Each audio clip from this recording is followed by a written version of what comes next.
Hey y'all, so we're doing a little different video today. I'm going to share a vlog of my trip to Universal Studios in Florida. So my number one tip is if you can take a Uber.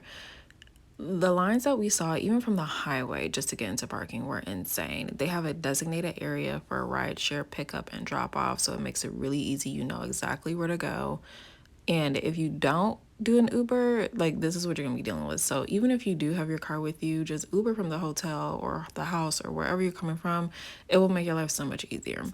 So just getting out of the Uber, this is the line. All these people you see here, we're all in one line, you guys.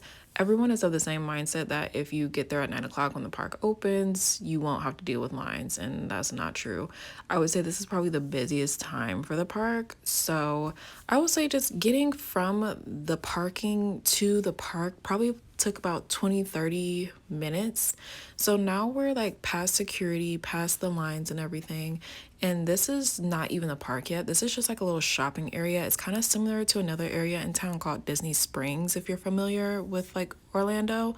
The concierge is actually really good. We used it a few times. But this is just like shopping, food, all that kind of little cute stuff. It's not the park yet, you guys. You can see like Islands of Adventure and Universal off in the distance.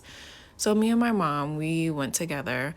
You can see the Universal ball up there, but we're just walking up to get into the park. Here's a sign, cute little photo op if you're into that. It was actually really nice weather while we were there. We're laughing because my mom thought it was a picture.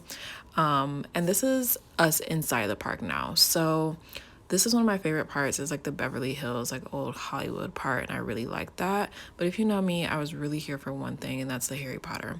So one thing to note, if you don't have a park to park pass, you can only go to one side of the Harry Potter experience.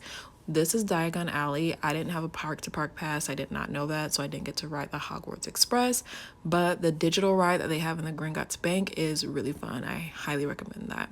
So moving on to food, I don't recommend you eat any of the food in the park. If you have kids, the kids will probably like it, but for adults, like maybe like snacks, drinks, things like that, but like a full meal, I wouldn't really suggest that. It's overpriced and it's not that good, to be honest. And I just knew that going into it because I have been to the park before, so don't do it. So this is later around 5 o'clock. With your tickets, you can come in and out of the park as much as you want that day. So we left, got cleaned up, came back. As you can see, the line to get into like security and like the eating area is much smaller. So that's one thing. This is a little eating area again, so it's less crowded, not as many people out. This is a Mexican restaurant that we went to here.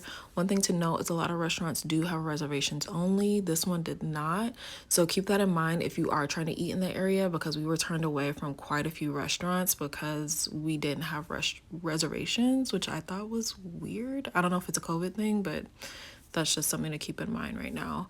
And then this is a little outdoor pavilion. We didn't go back into the park, actually. We just went into like the shopping eating area. But it was much nicer out. And because this is a beauty channel, I didn't wear any makeup and I wore just a t-shirt and shorts the entire time because I wanted to be comfortable. So if you have any questions, leave them below. But thank you guys for watching and I'll see you next time.